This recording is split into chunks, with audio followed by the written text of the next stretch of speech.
Alright, welcome back ladies and gentlemen to the Chupacabra tutorials channel. I'm your host, Larry the Chupacabra, and today we're going to do some more building of thumbnails inside of Adobe Photoshop, and today we're going to make a thumbnail for Evolve, because right now, if you go into Google Chrome, Evolve Stage 2 is out. And Evolve Stage 2 is the free-to-play version of regular Evolve, in which it's the same Evolve, but all the characters are unlocked with in-game currency, and the game has gone free-to-play, and I have started editing a little series for that. So let's start out here to make a logo. Let's go to Evolve Stage 2 logo PNG, and this will allow us to... Oh, do they not have... I guess I'll just have to steal Stage 2 from somebody else's thumbnail here. What I was really looking for is I want access to the Stage 2 text. And it's slightly annoying that nobody has it available. Let's see if anybody has it. There's slightly bigger images that have the Stage 2, but that's fine. Let's use this one. So what we're going to do is we're going to create a thumbnail, and let me close this, and let's open up a new file. So we're going to go to File, New, or you can hit this New button right here, and your average thumbnail size is going to be 1920 by 1080 pixels, and the average screen resolution for people who are playing these videos on their computers at home is about 72 pixels per inch, or DPI. You could go to like 150 for slightly better monitors, 300 for some smartphones, and if you have a high density smartphone, you're probably looking at between 600 to 750. But for my purposes, we just want to hit an average number of people, so I might put it at about 150 pixels per inch for resolution. And then that's going to be my blank canvas for which I'm going to use to build my thumbnail. So right now I need to fill it with something. Now, currently inside of Evolve, the two characters that I have footage of are the Goliath and also the Elder Kraken. This is the regular Kraken monster, this is the face from the Elder Kraken, and here is the Elder Kraken. And I think I'm actually going to use the Elder Kraken because he's newer than the other ones, so I'm going to paste him in here. I just copy and paste directly out of that web page, and then I'm going to increase the size and stretch this image so that it fits across the entire page. And I want to make sure that you can get a pretty good idea that this is a giant spicy flesh-eating monster, which if you are even slightly familiar with Evolve, you probably have a pretty decent idea of by now. The next thing I want to do is this is going to be my base image for use inside of the game. The next thing I want to do is I need to grab a hold of the logo. And when you're looking for logos for games on the web, you can typically just go to Google, type in Evolve logo PNG, and basically what this is looking for is it's looking for a PNG file, which is the most common type of transparent file on the web because it's higher quality than a GIF file, which can also have transparencies in it. And typically when you search for a logo PNG, you'll often find ones like this one on the Evolve wiki that is already transparent, but if not, you can look for Evolve logo PNG transparency. And that should help you find what you're looking for. Although depending on what logo you're looking for, you might end up with things that you're not looking for, like Combat Evolved, Ark Survival Evolved, Evolve the Media Group, Evolve the hand grabbing someone's face to touch them in places that we don't talk about, Evolve Fresh. I mean, you end up with a lot of stuff that you're not looking for, and you might need to look for Evolve logo PNG transparent. Eventually you'll find a logo that's either transparent or it's just on white, which is really easy for you to remove. I've already got an Evolve logo that I found before for use in this tutorial, and it is right here. So we're just going to use this inside of our Photoshop file. So we're just going to paste it in here to this layer. And if you have a fresh image that you've copied and pasted into Photoshop, it won't just paste it on top of the existing image. If there wasn't already an empty layer in your layers like list over here, your layers window, it will usually create a new one. If it doesn't, you can always undo what you just did and create a new layer and paste it in there instead. So now that I've got this logo and it's about the size that I want it to be, I need to extend this little red bar so it goes across the entire screen. So in order to do that, I'm going to hit the I button, and this gets me the Eyedropper tool, and this is going to sample this particular color of like orangey red. Then I'm going to zoom in here, and I'm going to create a rectangle roughly the same height as that initial bar, although it looks like it's still slightly too small. And then I'm going to extend this new bar all the way to the edge of the screen. There we go. It's still, this is one of the tricky things when you zoom in and out. Sometimes it'll look like it's the wrong size, and then you'll zoom in and it'll automatically correct to show you what's actually happening on screen. It does this for a couple of reasons. One, it's like a relative example or rendering of what your artwork looks like before it's been saved out to a finished product. And sometimes the math that controls the preview window just screws up for whatever reason. It happens, just double check to make sure everything is lined up, and don't worry about it. Next, I'm actually going to rasterize that layer that I made a shape with, and I'm just going to go ahead and merge these two layers together so that when I hide the image, it all disappears as one completed bar. Now, this isn't terrible. I might actually redden up that bar, make it a little bit darker, and that might pop a little bit more when seen from a distance. And to do that, you just hit Command or Control U, which brings up the Hue and Saturation panel, and I just played with the darkness to darken it up to make it a deeper red, and then I can bump up the saturation a little bit so that it looks nice and bright. And the trick here is thumbnails tend to be viewed at a number of different sizes, so it typically helps when you zoom in at different levels to kind of preview it, because the idea behind a thumbnail image is the original thumbnail images were images literally the size of your thumb. Then you clicked on that image, it went to the server and asked it for the full-size version. So it's a good idea to zoom all the way out to make sure what your artwork looks like.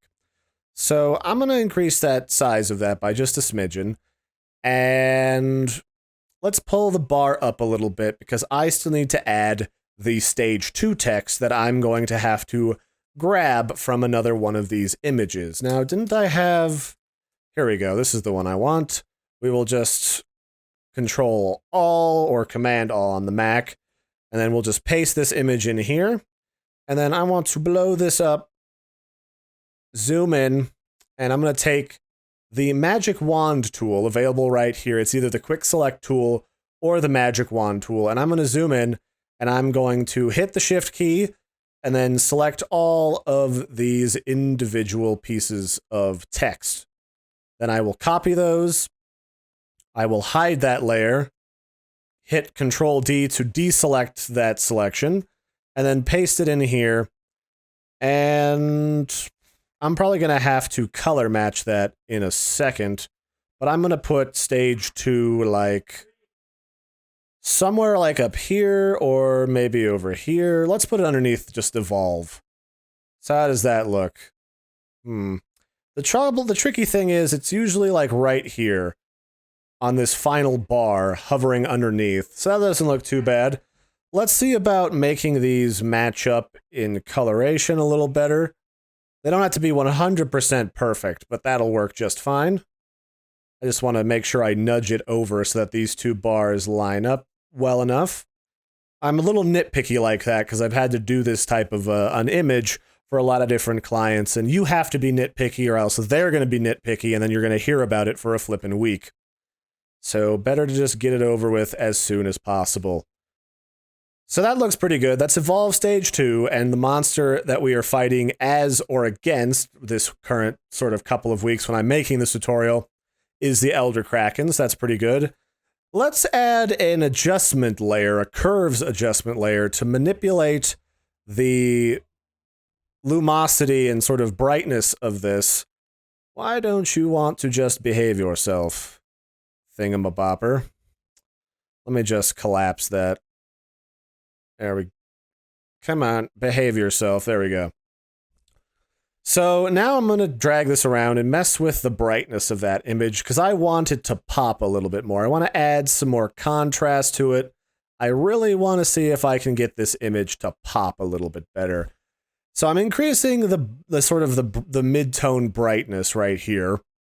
The white little cursor is brightness. The black is, darkness. It's pretty self-explanatory. And by pulling the brightness up and the blacks down, you increase the contrast or the stark difference between light and dark inside the image. Areas are really light, some images are really dark, and that's extreme contrast, or getting towards extreme contrast. I could also mess with this by selecting this little sun icon here, and that gives me a sort of brightness and contrast pull sliders in case I want to mess with just those two things. And that does pretty well, actually. That's not looking too bad. So let's just take a sample of this color again. And then I want to add our thumbnail number. And to do that, we'll hit the text key. Just hit T and it'll bring up the text tool. I'll go up top here and I'll select 72 points. I'm making sure that the font I'm using is on-ramp because that's my choice of fonts for my own brand. And then I'll just add a number 1 here. Whoops, don't go crazy. What else is open? I have a lot of stuff open right now. But, so I'll just open the 1 key. And then I'll just increase the size of that number 1. And you know what? I want the number symbol, the pound symbol, to go along with that number 1. There we go. That looks pretty good. Looking pretty spiffy. So now I have the number for this episode. It is the first episode that I am making for myself. And I can even grab both of these layers in the layer panel over here, drag them down to the folder icon, and now they are grouped together so that I can double click on that folder and open up the layer styles where I can add some basic effects to my layers. Like I can add a stroke to this item. So I can make a little stroke so that it pops more. It's easier to read if I was having trouble with legibility on the web. But that doesn't really work. Do I even need a stroke? That's one of the main questions. I could add a little stroke and kind of slant the number 1 a little bit. Put it up here in the corner, maybe make it a little bigger. And then I can do the same thing to this layer. I can add a stroke. And if you've already used an effect somewhere else in your PSD file, it'll actually add the exact same settings to the other layers as you add it. But I actually forgot that these two objects are together, so let me grab these two, put them together in a folder, and then we can add the stroke together so that they both look uniform and the same, and I'll make that like a 12-point stroke. And then this stroke I'll make match with maybe a 14. We're thinking 14, 16. Let's make it a 16 for both of them. And personally, I like it when the strokes in my image match. There is no rule anywhere saying that you have to do that. But one of the nice things is it actually fills in these holes so that you can actually read the text a little bit better. And then, just to round off this image, let's add a little drop shadow. So if you look here, a drop shadow just adds it's like this object literally has a shadow projected onto the image, and this actually lets it blend nicely from object to background, a little smoother. It's like a nice gradual blending of the objects, and I like it. It makes things more legible for one, because right behind the text is a little darker, so that if it's a brighter text, it'll pop out a little bit more. And do we really need the stroke? I don't know that we really need the strokes here. I think we're good without them, frankly. Maybe if we just darken up this drop shadow a little bit. So let's decrease the size of it. Let's increase or decrease the distance. Bring the opacity up so it's not as invisible. Maybe re-increase the size a little bit just because I want the area right behind this text to be a little bit darker so that I don't need the stroke, but you can still read it pretty easily. So we do that by making a really deep, dark shadow. So the size just increases how big the area is that the shadow is spreading out in. The spread determines how spread out it is, or if it's thick, or if it's got like a thin, gradual, soft spread. And then the distance is just how far away from the object it is. So if I bring the spread up so you can really see it, and I increase the distance, it's how far away from the object it is. And that kind of affects the angle of viewing that you're trying to create. Like maybe the sun's really high up in the air, or it's on the horizon, it's creating a really long shadow. That's how you could simulate a really long shadow. In part. Sometimes you have to manually create a drop shadow, which is a question for another day. Does this one need the same kind of deep drop shadow? It might. It might do with a nice drop shadow. Yeah, let's go with that. I like more drop shadow in this. Let's actually play around with that number 1 a little bit more. Let's increase the spread a little bit, decrease the opacity. I want it to be striking, but not too striking. So that looks pretty good, actually.